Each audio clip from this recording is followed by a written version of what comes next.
Why do certain Jewish families build wealth that endures across 5, 6, even 10 generations, while many others watch everything disappear within one? The answer is not intelligence. It is not luck. It is not even hard work. It is law.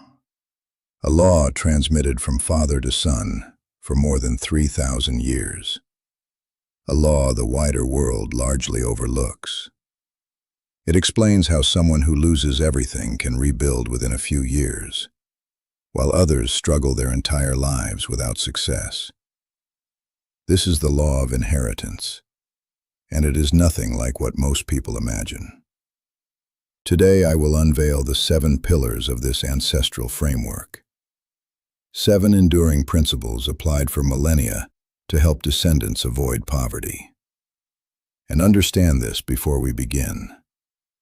The 5th pillar is the one that truly distinguishes enduring financial dynasties from ordinary families. It is a closely guarded secret, and it reshapes the very meaning of inheritance. Shalom. I am Rabbi Joseph.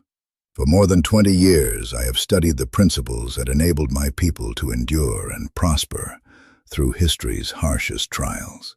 Today, I share that wisdom with you. First pillar of the law of inheritance. Invisible inheritance precedes visible inheritance. Most people define inheritance as money, property, bank accounts, what remains after death.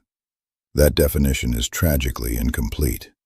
It is precisely why most fortunes vanish within 3 generations.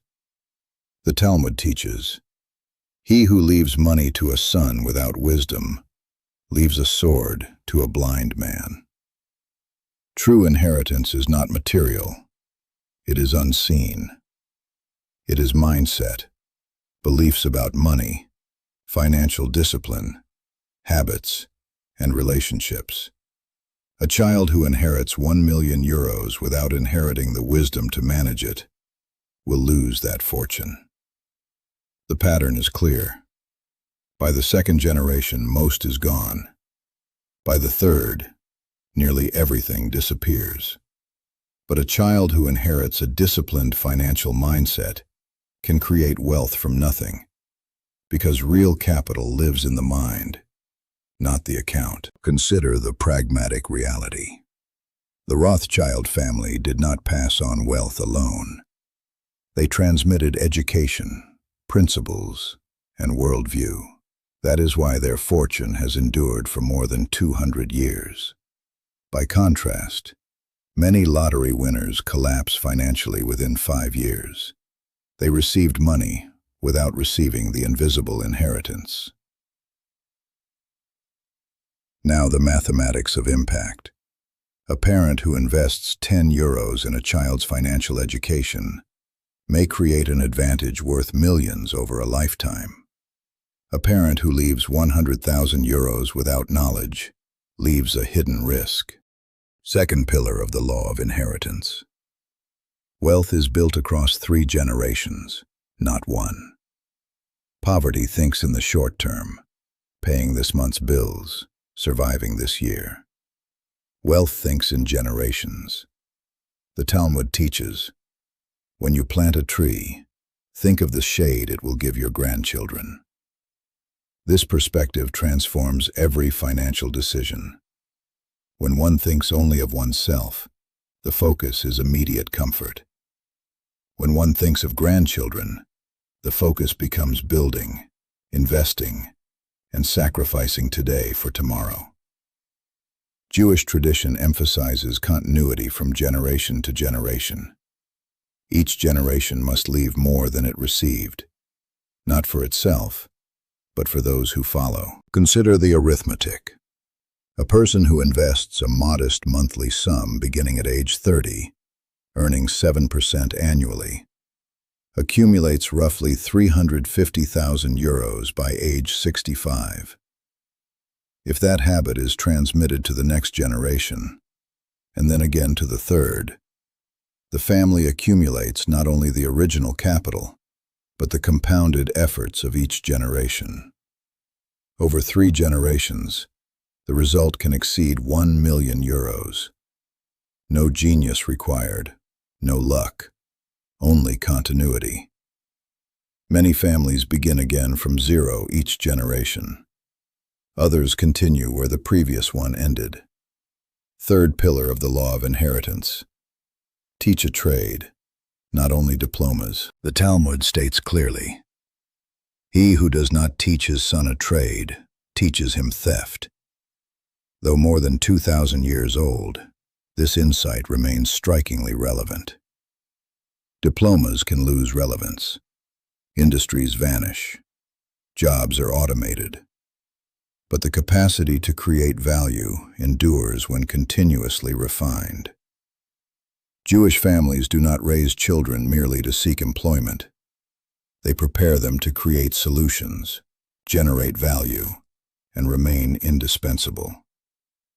When Jews were expelled from Spain in 1492, they lost homes and possessions, yet retained knowledge and skill. Within a few years, many rebuilt prosperity in new lands. The mathematics again is revealing. A university degree in France may cost between €20,000 and €50,000, and often leads to salaried work with defined limits.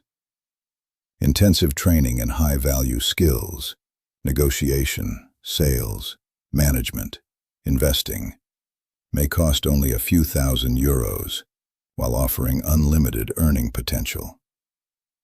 The focus is not credentials that produce employees, but skills that produce value. Fourth pillar of the law of inheritance. Transmit the network, not only the wealth. A Jewish proverb teaches, "Show me your friends, and I will show you your future." Wealth is not the only inheritance. Relationships are. The Talmud teaches, "Acquire a friend. He will be worth more than 100 pieces of gold." Opportunity flows through relationships, not advertisements.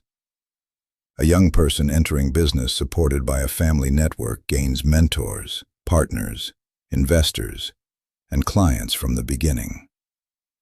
That advantage cannot be purchased with money alone. An entrepreneur without connections must build each relationship from nothing, a process that may take years or decades.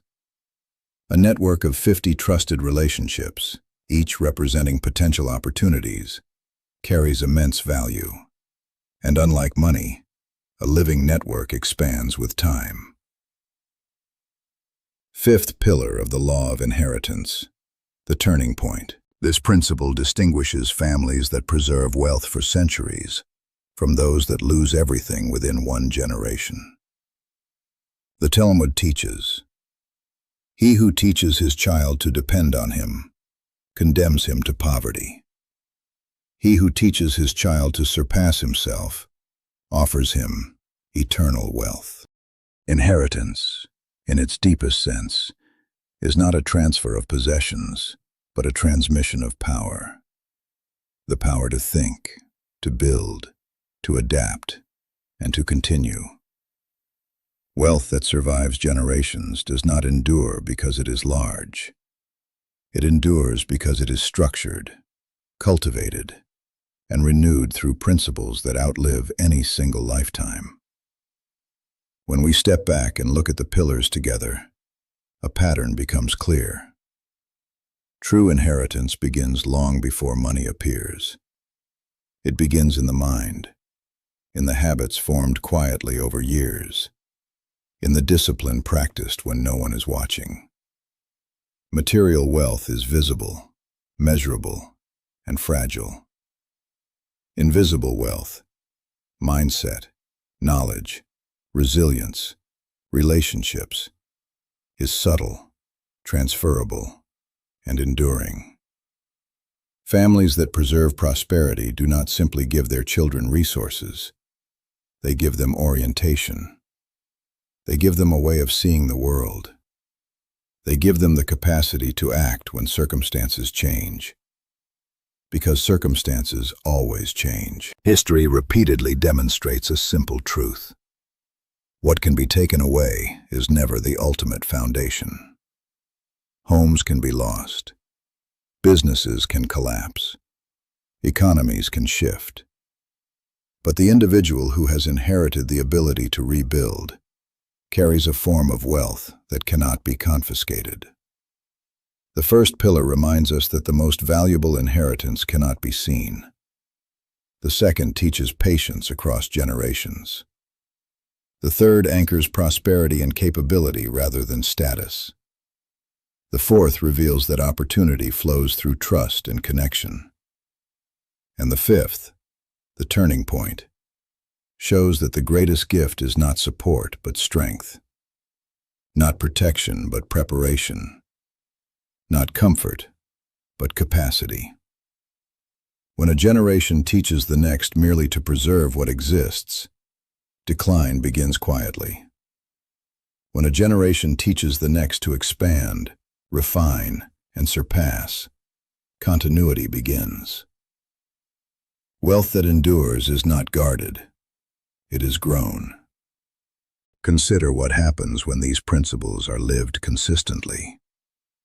A child grows up not simply hearing about money, but understanding its purpose. Decisions are explained, not hidden. Discipline is modeled, not demanded. Skills are practiced, not postponed. Relationships are cultivated, not used. Responsibility is transferred gradually, not withheld. Over time, this environment produces something rare. Individuals who do not depend on fortune, but generate it. Such individuals do not fear loss, because they recognize loss as a temporary state, rather than a permanent identity. They do not wait for opportunity, because they are trained to recognize and create it. They do not inherit comfort, they inherit capability. This is why generational prosperity is less a financial phenomenon and more a cultural one. It is a culture of stewardship rather than consumption, a culture of patience rather than urgency, a culture of continuity rather than isolation. And here lies a profound shift in perspective.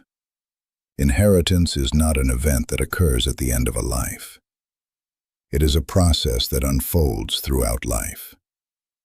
Every conversation about responsibility, every lesson about discipline, every demonstration of integrity, all of these are deposits into a future that may never be seen by the one who makes them. To think generationally is to live beyond the limits of a single lifetime. It transforms everyday choices into acts of construction. Saving becomes building. Teaching becomes investing. Guiding becomes planting. What then is the true measure of a legacy? Not the size of what is left behind, but the strength of those who receive it. Not the wealth preserved, but the capacity reproduced. Not what one generation accumulates, but what the next generation can create. A fortune can be given. A foundation must be formed. And a foundation built in knowledge, discipline, skill, and connection does not diminish when shared. It multiplies. If there is one idea to carry forward, it is this. The most powerful inheritance is the ability to begin again. Wisely, confidently, and purposefully, no matter the circumstances. Build what cannot be taken. Teach what cannot be lost. Pass forward what cannot fade. Because true inheritance is not what remains when a life ends. It is what continues when a life is gone. Thank you for listening. If this message gave you a new perspective, continue the journey with us. Subscribe to Rise and Conquer, and stay connected to ideas that strengthen the mind, sharpen purpose, and build lasting success.